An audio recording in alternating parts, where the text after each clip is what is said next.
안녕하십니까? 저는 이제 37살이 되는 남자입니다. 아내의 새어머니, 그러니까 저에겐 장모님이지요. 제가 잘못된 선택을 한 것을 알고 있습니다. 저만 믿고 사는 아내한테는 정말 몹쓸 짓을 한 것 같은 기분이 드네요. 제가 어렸을 적 온 가족이 캐나다로 이민을 가게 되었습니다. 집안 사정 때문에 가게 된 것이니 자랑할 만한 일은 아니겠네요. 아무튼 교민이 많이 없는 곳이다 보니 지역까지 상세히 이야기하면 제가 누구인지 알만한 분들도 있을 것 같아서 혹시 몰라 지역은 비밀로 하겠습니다. 캐나다 북쪽 어디쯤이고 교민 수는 그렇게 많지 않으며 눈이 아주 많이 오는 곳입니다. 개인적인 상황이라 딱히 말씀드릴 필요까지 있는가 싶지만 이민 후 생활은 딱히 좋을 건 없었습니다. 아무래도 한국에서 고생을 한 게 있었기 때문일까 어머니는 이민 생활 시작 후 다른 사람을 만나 눈이 맞아서 야반 도주를 했습니다. 아직까지 연락 한 통 되지 않고요. 아버지 또한 이렇게 살아서 뭐 하겠냐며 이민 생활에 적응을 못하시고 저를 두고 혼자서 다시 한국으로 들어가 버렸고요. 제 나이 24살에 가족들에게 버림받고 혼자서 살아가게 되었습니다. 말씀드렸다시피 교민들이 많은 지역이었지만 그때는 한국 사람이 참 싫었습니다. 저를 이용말리 타국 땅에 오게 만든 사람들 와서도 저를 버리거나 저를 배신한 사람들 뿐이었으니 그럴만도 했죠. 그래서 최대한 한 명의 한국 사람들이라도 피해가며 살기 위해서 자금이 생길 때마다 조금씩 교민들이 사는 지역에서 멀어지기 시작했습니다. 그러다 보니 어느 깊숙하고 한적한 시골 동네까지 다다르게 되었네요. 2년 전에 직장에서 한 여자를 알게 되었습니다. 그녀는 제가 저 스스로를 고립시키게 만든 한국 사람이었습니다. 제가 싫다고 느꼈던 감정은 10년이 가까운 세월이 지나고 나니 변해 있었습니다. 아니, 외로움과 그리움을 많이 느꼈던 걸까요? 당시 저보다 7살이나 어린 그녀였지만 그렇게 정서도 공유하고 말도 자연스럽게 통하는 사람을 만나게 되니 서로가 자연스럽게 서로에게 끌리기 시작했습니다. 그렇게 그녀와 가까워지게 되었어요. 연애를 시작한 지 얼마 되지 않고부터는 그녀와 제가 한 집에서 동거를 시작하게 되었고 결혼을 약속하게 되는 사이까지 발전하게 됩니다. 식을 올리지 않아서 그렇다 뿐이지 이미 그녀와 제가 한 집살림을 하면서 저희는 부부와 다름이 없었습니다. 언젠가부터 주변 사람들에게 그녀를 동거인이 아닌 저의 아내라고 소개를 하고 있었지요. 어느 날 퇴근을 하고 집에 들어오니 저보다 먼저 퇴근을 했던 아내가 누군가와 영상통화를 하고 있었습니다. 입고 있던 외투를 벗으며 슬쩍 아내의 핸드폰을 바라봤는데 핸드폰 안에서 아내와 대화를 나누고 있던 사람이 엄청난 미인이었습니다. 나이는 저와 살짝 비슷하거나 많아 보이기는 했지만 작은 전화기 화면 너머로 보이는 미모는 솔직히 말했을 때도 제 아내보다 훨씬 화려하고 아름다워 보였습니다. 누구보다 눈이 많이 오는 캐나다에 어울리는 창백하다 생각이 들 만큼 투명한 피부. 그리고 그 피부를 더 새하얗게 보이게 만드는 어깨 뒤로 늘어뜨린 긴 검정색 생머리. 저도 모르게 시선을 떨쳐낼 수가 없더라고요. 그렇게 통화하는 아내 곁을 떠나지 못하고 있는데 아내가 아빠는 잘 지내? 하면서 아버지의 안부를 묻고 있으니 그녀의 사촌 언니 정도로 생각을 했습니다. 왜냐하면 제 아내한테 형제가 없는 건 제가 이미 알고 있었거든요. 그런데 그 말을 들으니 제가 아내에 대해서 모든 걸 알고 있다고 생각했는데 그녀의 가족 구성원조차 모르다니 내가 아는 게 아무것도 모르는구나 하는 생각이 들었습니다. 이윽고 통화를 마친 아내가 저에게 다가왔어요. 아내에 대해서 좀 더 잘 알아가야겠다 반성하던 차였으니 아내에게 방금 통화한 사람이 누구냐고 물어봤습니다. 그때까지도 저는 전화기 속 그녀의 미모에 반해 있긴 했지만 핵심을 갖거나 할 생각은 없었고 순수하게 아내를 알아가기 위해서 물어본 것이었거든요. 그런데 아내의 대답에 저는 더 이상 핵심을 가질 수도 없는 사람이란 걸 알게 되었습니다. 저에게 놀라지 말라고 하면서 방금 자기랑 통화한 사람은 다른 사람이 아니고 자기 엄마라고 하더라고요. 말도 안 되는 소리 하지 말고 똑바로 말하라고 정색을 했습니다. 누가 봐도 젊은 사람이었고 아무리 많이 쳐도 내 또래밖에 안 되는 사람이 어떻게 당신 엄마냐고 한마디 했어요. 아무리 시집을 일찍 갔고 20살이 되자마자 아내를 가졌다고 해도 50이 가까운 나이일 텐데 아무리 봐도 나랑 비슷하거나 조금 더 어리거나 한 사람이 당신 엄마일 수가 없다고 했습니다. 그런데 아내는 제 반응에 재밌다는 듯이 웃더니 그 자초지종을 설명해 주었습니다. 아내는 홀아버지 밑에서 자라왔다고 합니다. 친어머니는 자신이 어릴 때 돌아가셨다고 하고요. 아내가 대학교 입학을 준비하기 위해 봤던 과외가 있었는데 지금 엄마는 그때 자기를 가르쳐주던 과외 선생님이랍니다. 언젠가부터 두 사람이 부쩍 가까워지더니 자기가 대학교에 합격하고 나서는 아버지가 과외 선생님이었던 지금의 엄마와 재혼을 하기로 했다 통보했다더군요. 또래의 새어머니를 맞으면 기분이 어떨까 했는데 아내도 아버지가 혼자서 오랫동안 외로워하는 걸 봐왔고 새어머니인 그녀조차도 같이 동고동락하며 대학교 입시를 준비하는 걸 도와줬던 사람이었으니 그렇게 거부감이 들지 않았다고 하더라고요. 오히려 아버지의 재혼을 환영해줬다고 합니다. 그리고 새어머니인 그녀도 아내를 사랑으로 감싸주었고 친구이자 언니이자 엄마로 재혼 후에도 아내에게 지극정성이었다고 말해주더군요. 아내도 저희 말에 우리가 같이 한 지가 벌써 몇 년인데 이런 개인사도 말을 안 했다니 세상 미안하다며 다시 전화기를 들어 자기의 새엄마를 저에게 소개시켜 주었습니다. 작은 핸드폰 너머로 보이는 그녀의 모습은 아까 봤던 대로 정말 아름다웠습니다. 이번에는 먼 발치가 아니라 코앞에서 보고 있는데 요즘 핸드폰 화질이 좋다 보니 코에 있는 점까지 또렷하게 보이더군요. 그녀가 눈웃음을 치는데 저도 모르게 속에서 뭔가 불타오르는 게 느껴졌습니다. 그녀를 장모님이라고 부르려는데 입이 잘 떨어지지가 않았습니다. 인정하기 싫다기보다도 저와 비슷한 나이대의 여자에게 그런 호칭을 써도 되는가 싶은 생각이 더 컸어요. 아내는 저녁 준비를 하고 있을 테니 자기 엄마하고 통화 좀 하고 있으라고 하고는 주방으로 향했습니다. 어색해져서 전화를 끊어야 하나 말아야 하나 하고 있는데 전화기 너머 장모님도 알 수 없는 미소를 지으며 저를 바라보고만 있었습니다. 두 사람 사이에 그 어떤 말이 오가지 않았지만 저는 그녀에게 집중을 할 수밖에 없었습니다. 그녀의 앙담은 입술과 지을듯 말듯 티도 안 나게 미소 짓고 있는 모습과 그 눈빛에 저도 모르게 그녀에게 거역을 할 수 없겠다는 생각을 했기 때문입니다. 정말 두 사람 사이에 서로 말 한마디 오가지 않았지만 어색함에 조금 불편함을 느끼던 차였습니다. 아내가 저녁 준비가 끝났다고 이제 그만 전화를 끊고 오라고 하더군요.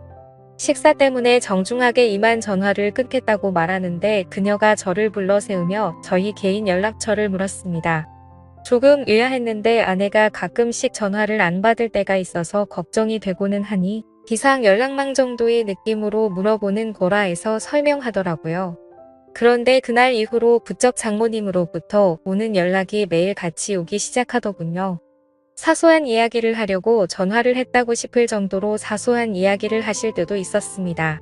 저도 싫지만은 않았기 때문에 그 전화에 대해서 그 어떤 의문도 갖지 않았습니다. 겉으로 보이는 외모 때문인지 저에게 전화를 걸어 오는 장모님을 장모님이라고 부를 수가 없었어요. 차라리 누나라고 불렀으면 불렀지 도무지 입이 떨어지질 않더라고요. 그녀도 저를 사위라고 부르는 일은 없었습니다. 하루는 아내가 같이 있는데도 계속 저에게 전화를 걸더군요. 연락을 받으니 또 전화를 끊을 생각을 하질 않아서 부담스러워하고 있는 상황이었습니다. 그래서 어떤 날에는 아예 밖으로 나가 전화를 받기도 했습니다. 왜냐하면 그때쯤부터는 장모님도 아내의 안부를 위해 거는 전화가 아니라 지극히 개인적인 용으로 전화를 걸어 저랑 대화를 나누는 사이가 되어 있었기 때문입니다. 남들 들려주기에는 조금 민망한 대화를 나누고 있었기에 아내가 잠깐 뭔가 준비하는 틈을 타서 밖에 나가서 다시 전화를 받았습니다.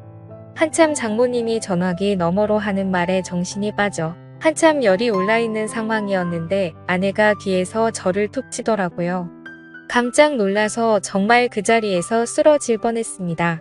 아내가 누구랑 통화를 하길래 밖에서 전화까지 하고 있냐는 말에 당황을 했어요. 재혼한 전고 예쁜 너네 엄마라고 말을 솔직하게 해줘야 하나 그런 고민을 하고 있는데 장모님이 자기가 해결하겠다고 아내를 바꾸랍니다. 저는 이제 다 들켜버린 거구나 하고 망했다는 생각을 하고 조마조마해 하고 있었습니다. 전화를 넘겨받은 아내도 처음에는 조금 심각한 표정이었는데 전화를 받고 얼마 지나지 않아서 얼굴이 활짝 피더라고요. 저는 오히려 더 의심을 사지 않을까 했는데 장모님이 무슨 말을 해서 아내의 기분을 저렇게 좋게 만든 건가 싶었습니다. 저는 두 사람이 무슨 이야기를 하는지 알 방도가 없으니 답답하기만 했어요. 통화가 끝난 건지 아내가 저한테 전화기를 건네줬고 저한테 어떻게 말도 없이 그럴 수 있냐고 묻더라고요. 장모님이 무슨 이야기를 했는지 모르는 상황에 아내 입에서 나온 말에 저도 억장이 무너지는 것 같았습니다. 이제 다 끝났구나 싶었는데 아내가 저를 와락 안아줬어요. 어떻게 돌아가는 상황인지 모르니 당황스러웠는데 아내가 기뻐하면서 하는 말이 장모님이 대충 전화로 저와 아내의 결혼식에 대해서 물어봤다는 말을 했다고 하더라고요. 그리고 일단 캐나다에서 작게 결혼식을 올리는 게 어떻겠냐며 장인어른과 장모님이 캐나다에 방문을 하겠다고 했어요. 아내는 들떠서는 기뻐하며 저보고 속이 깊은 사람이라고 했습니다. 제가 아내가 친엄마처럼 여기던 사람과 전화로 뭘 했는지도 모르고 그렇게 기뻐하는 모습을 보니 미안해까지 했어요. 아내는 캐나다에 살면서 젊은 시절에 웨딩드레스 입는 건 포기하고 있었는데 정말 고맙다며 엄청 감동한 눈치였습니다. 왜냐하면 제가 군입대 때문에 다시 한국으로 들어가기 조금 어려운 상황이라 한국에 들어갈 방법이 따로 없어서 가지고요. 아무튼 그렇게 갑작스럽게 결혼식을 준비하게 되었고 몇 달 지나지 않아서 장모님과 장인어른이 비행기를 타고 이 지역으로 도착하게 되었습니다. 아내는 오랜만에 가족들을 만난다는 생각에 기분이 한층 업되었고요. 저는 하지만 속으로 오만 가지 생각이 들었습니다. 장모님이 또 어떤 돌발 행동을 해올지 몰랐으니까요. 공항에서 실물로 처음 만난 장모님은 손바닥만한 전화기 화면 속에서 보던 것보다 훨씬 아름다웠습니다. 키도 크고 화장이 진하긴 하지만 그만큼 더 새하얀 피부가 강조되었어요. 제가 좋아했던 검은색 머리는 파마를 해서 두꺼운 웨이브를 지게 만들었더라고요. 하지만 도무지 10시간이 넘는 장거리 비행을 하고 도착한 사람이라고는 생각이 들지 않을 정도로 장모님은 아름다웠습니다. 아내가 아무리 장모님을 언니이자 엄마로 생각한다고 한들 친아버지인 장인어른만큼은 아니었나 봐요. 공항에서부터 계속 아내는 아버지 옆에 달라붙어 떨어질 생각을 하지 않았습니다. 덕분에 어디를 가더라도 어디를 걷더라도 제 옆에는 항상 장모님이 같이 있었고 그만큼 저는 장모님과 또 시간을 보내게 되었어요. 두 사람이 못 듣는다는 걸 확신하는 자리에서는 장모님이 저를 실제로 보니 어떻게 해주고 어떻게 해버리고 싶다. 뭐 이런 식으로 짓궂은 농담을 하는데 정말 저도 부끄러워서 고개가 들어지지 않더라고요. 두 사람은 2달이라는 꽤나 긴 장기 일정으로 놀러 오게 되었습니다. 그 동안에 결혼식 준비며 본식도 올리고 있는 만큼 여기 구경도 하다가 가려던 계획이었던 것 같아요. 처음 2주는 시차 적응 때문에 아무것도 못하더라고요.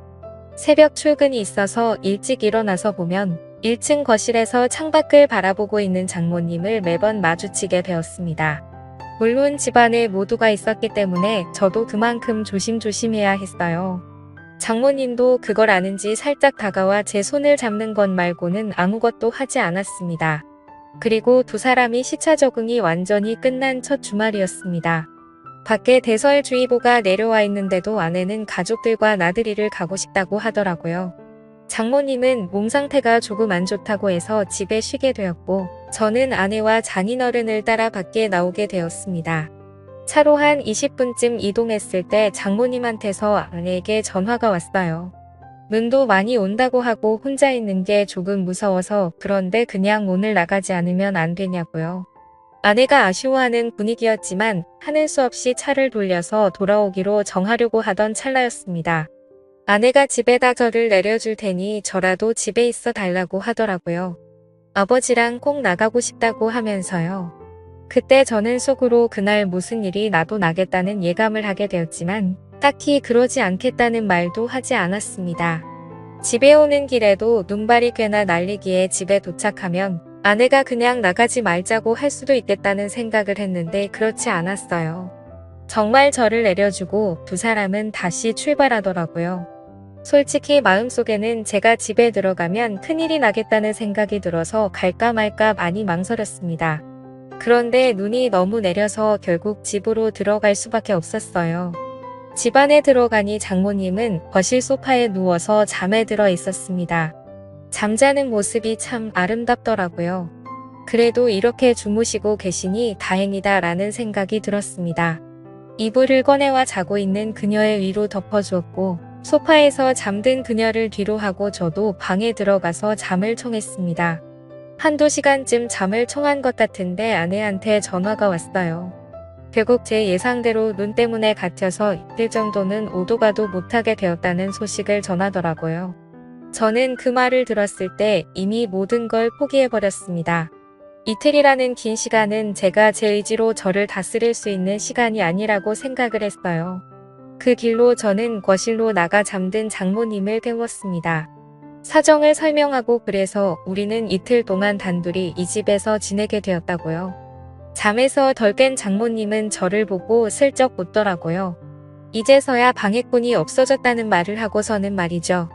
사실 장모님은 제가 어떻게든 기회를 만들 줄 알았는데 그러지 않아서 답답했다고 하더라고요.